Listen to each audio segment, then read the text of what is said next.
안녕하세요. 과학 커뮤니케이터 울림입니다. 인사이드 아웃 2 다들 보셨나요? 누적 관객 수가 벌써 580만 명에 달하는 화제의 신작. 저는 원도 정말 재미있게 봤는데요. 이 영화에 숨겨져 있는 과학 이야기 오늘 재미있게 설명해 드릴게요. 먼저 소소하게 논란이 되고 있는 이야기부터 시작해볼게요. 침착맨님의 유튜브에서도 나왔지만 답을 찾을 수 없었던 그 질문, 라일리가 친자식이 맞는지에 대한 논란, 오늘 과학적으로 풀어드립니다. 라일리는 부모님이 모두 갈색 눈인 것과는 달리 푸른색 눈을 가지고 있어요. 눈 색깔이 너무 다른데 친자식이 맞을까요? 우선 결론부터 설명드리면 갈색 눈의 부모님으로부터도 푸른 눈의 자식이 태어날 수가 있답니다. 유전 법칙으로 설명할 수 있는데요. 우선 사람은 생후 18개월이 되면 눈 색깔이 결정이 됩니다. 눈의 홍채 색소는 주로 멜라닌 색소로 구성이 되고 있는데 이 색소는 태어난 이후에 활성화가 되고 이 색소가 많으면 갈색 눈, 적을수록 푸른 눈이 됩니다. 이 중 갈색과 푸른색 딱 두 가지만 놓고 보면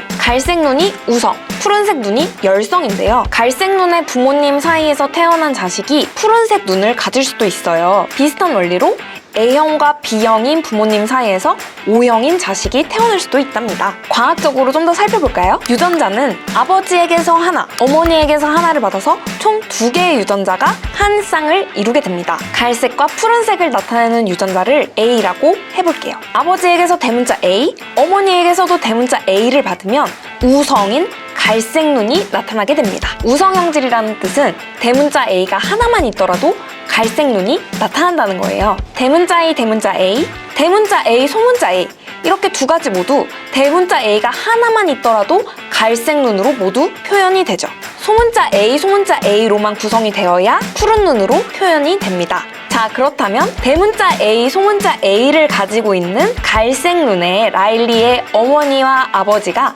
라일리를 낳는다면 어떻게 될까요? 만약 엄마도 A를 주고 아빠도 A를 준다면 라일리는 소문자 A만 2개를 가져서 푸른 눈으로 나타나게 됩니다. 라일리가 친자식이 아니라는 논란, 이렇게 종결된답니다. 실제 눈 색깔에는 이 외에도 50여 가지의 서로 다른 유전자가 관여를 하는데요. 그래서 갈색, 푸른색 이외에도 정말 많은 눈 색깔이 존재하는 거랍니다. 과학은 정말 신비롭죠? 이제 인사이드 아웃 2 영화 내용을 좀 더 자세히 살펴볼게요. 지금부터는 약간의 영화 스포일러가 포함되어 있을 수 있어요. 라일리의 머릿속에는 기쁨이, 슬픔이, 소심이, 버럭이, 까칠이 이렇게 5 감정들이 살고 있었는데요. 어느 날 사춘기 경보 알람이 울리면서 갑자기 불안이, 당황이, 따분이, 불업이 이렇게 4개의 감정들이 추가로 등장하게 됩니다. 이 새로운 감정들은 기존 5개 감정들을 쫓아내버리고 불안이가 주로 조종간을 잡게 되는데요. 실제로 청소년기를 질풍노도의 시기라고 하잖아요. 이유 없이 흥분하고 감정적으로 행동하게 되는 이 시기는 실제로 뇌에서 정말 많은 상호작용들이 일어나게 된답니다.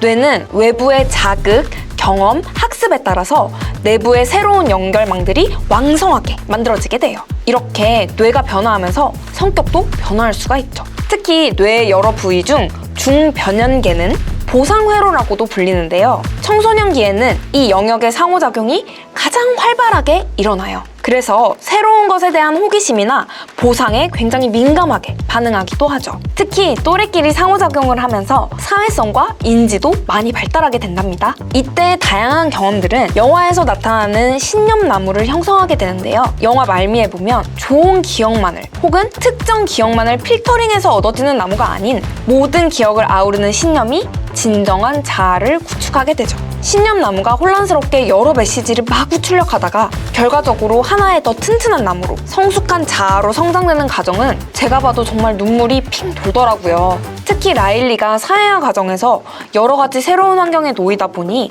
불안이가 조종간을 잡는 것도 이해가 가더라고요. 이 장면은 고등학생들, 특히 여러 상황에서 고군분투하면서 살아가는 현대인들이 정말 많이 공감을 했다고 해요. 저도 꽤 공감을 했던 부분이기도 하고요. 인사이드 아웃 2 누가 봐도 과학적으로 그리고 일상적으로도 공감할 만한 요소들이 정말 많은 영화인데요.